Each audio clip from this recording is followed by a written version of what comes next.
I know that some of you still remember my old series called Epic Blob Battles. So today, instead of doing that, we're gonna go into some different direction because there's so many special units in 4. We're gonna try and see which one is more interesting and strongest in EU4.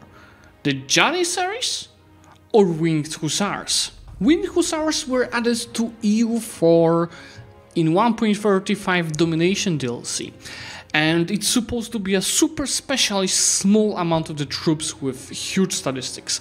You're getting +1 calf shock, which is monstrous. You're getting plus 50% increased morale damage. So while you're super outnumbered, you might still have a chance of winning the battle thanks to this. And at the same time, you're getting minus 50% reinforcement speed because, you know, historically they were super expensive. And you can only recruit 1 unit per 100 development of your accepted cultures. At the same time, Janissaries were added in the Cradle of Civilizations. I believe it was like 1.24, something like that.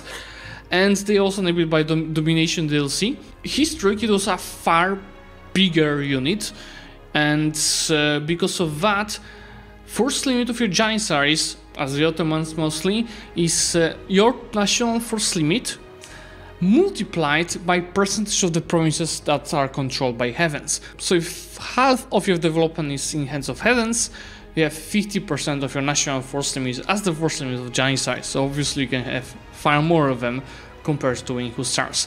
The bonus is also not as strong. You're getting -10 shock and fire damage received, 50% drill modifier, 50% assault ability, which is pretty interesting.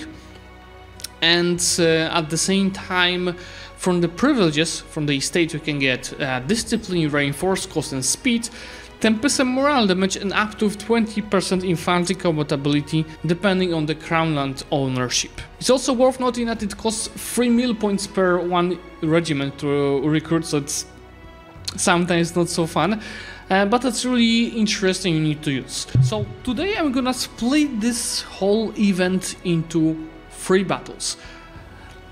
First one at Tech 11. It's Tech 11 because you need to unlock Winged Hussars, and to do that you need to complete pretty much 2 idea groups. So at Tech 11 in 1544, and it's also more historical because Winged Hussars as a heavy cavalry, they weren't even present in 1544, they were a bit later, but I'll speak about that in the other part of this video. And at Tech 22, so 1683, Battle of Vienna, Siege of Vienna, and then at Tech 32, so in the final technology in game. And I'm showing, of course, on the screen what amount of the troops we will see over there. In the first battle, we're gonna see 10,000 Winged Hussars versus 25,000 of Janissaries. Round 1. Fight!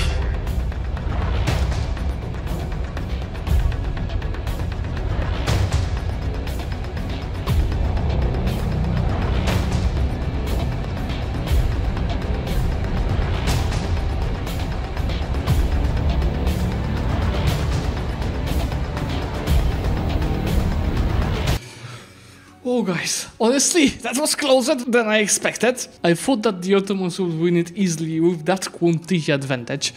But what you could see over here, besides of course the quality of Winged Hussars and cavalry at this point of the game, what more importantly you could see is the morale damage in action. Because Loloses, it was 6k on Polish side and 9k on the Ottoman side, so the difference is not huge.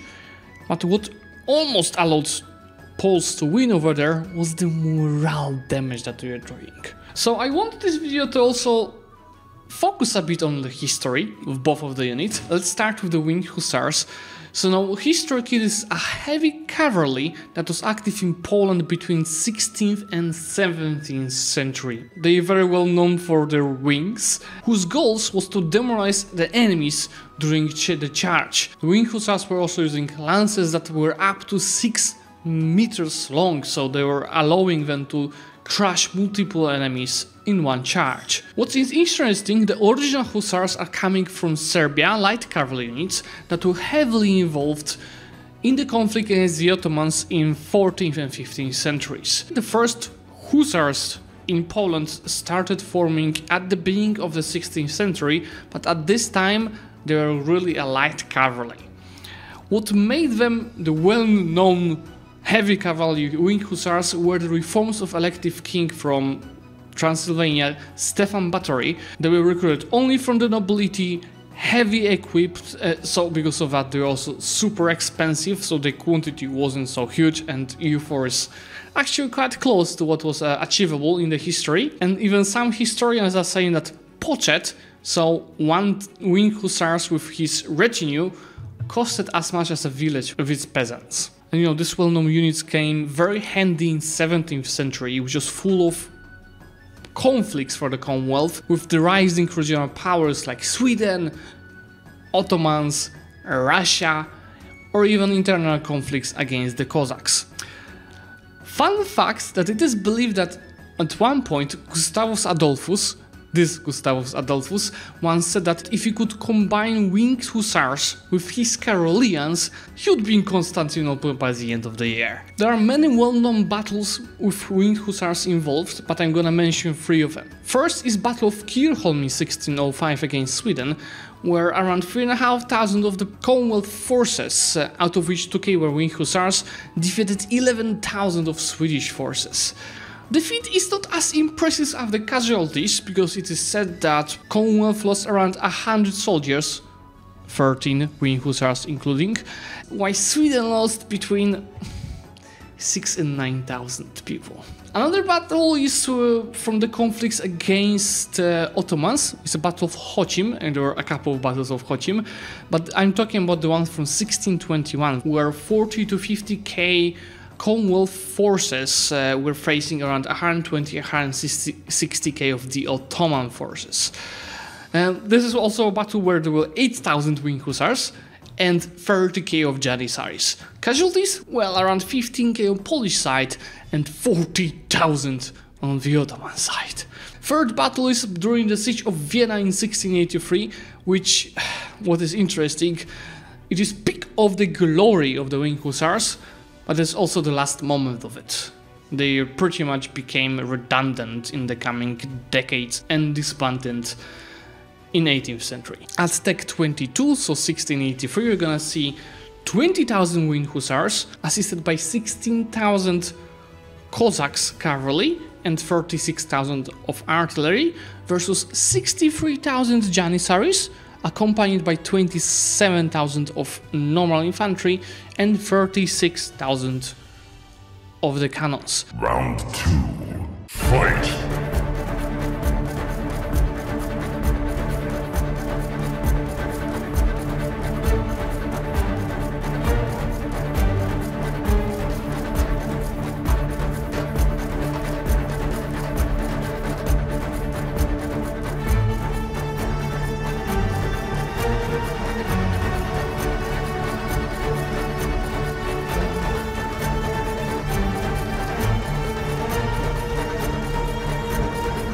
I think that was another great example of the point I made a couple of minutes ago, meaning that morale damage is great to win the battle, and that's what kept Polish troops pretty much winning in the morale for a long time, but in the end you could see that they've lost far more troops, because when they lost their first line, they had no one to replace it from the reinforcements, so there was only artillery fighting and dying to the Ottoman forces, and once there was nobody left in the battlefield to fight, Poland lost, even though Ottoman's morale is like that small. Well, why I can speak freely a lot about the winged hussars, I'm not as experienced with the Ottomans history. I want to speak about the Janissaries a little bit, and if you have any fun facts about them, let me know in comments. So Janissaries were the elite infantry units of the Ottoman Empire, where heathen children from the conquered terrains were enslaved, doctrined, converted and well-trained.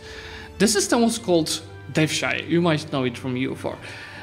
These units were very highly disciplined and paid with a regular salary.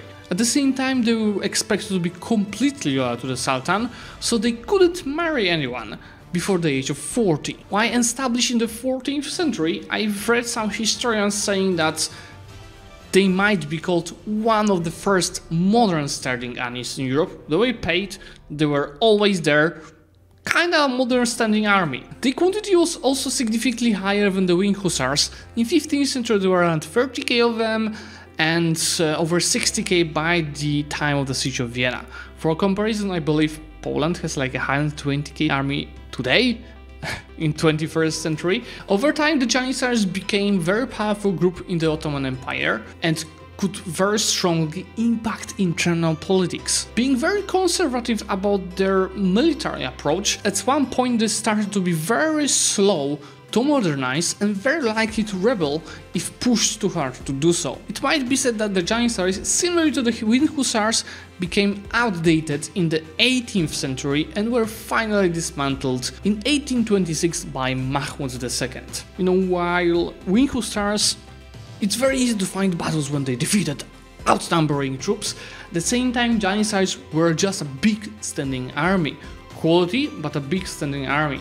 So they are more known for conflicts, where they included, rather than battles, but I found 3 that are really worth mentioning. First one is of course the worst date in the history of Earth, so 1453 and capture of Constantinople. Second one is the defeat of the Mamluk Sultanate, which is right now also in EU4, because they conquered a huge empire in just 2 years, between 1516 and 1517, probably less than 2 years. While the third one is defeat of Hungary, which is a similar story, and in the Battle of Mohacs in 1526, I've heard some of you want me to do a ruined campaign, historical ruined campaign from it. Let me know in comments if you'd like to see it.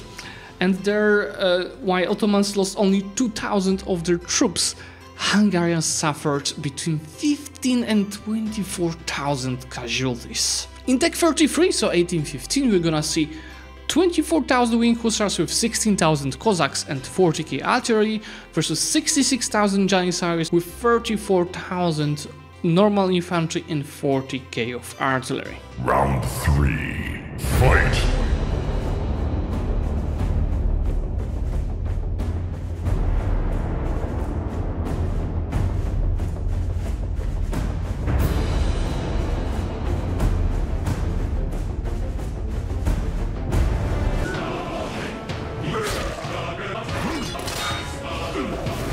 Okay guys, this was a massacre, and to answer our video question, Janissaries are winning, while outnumbering Wing Hussars 2.5 to 1.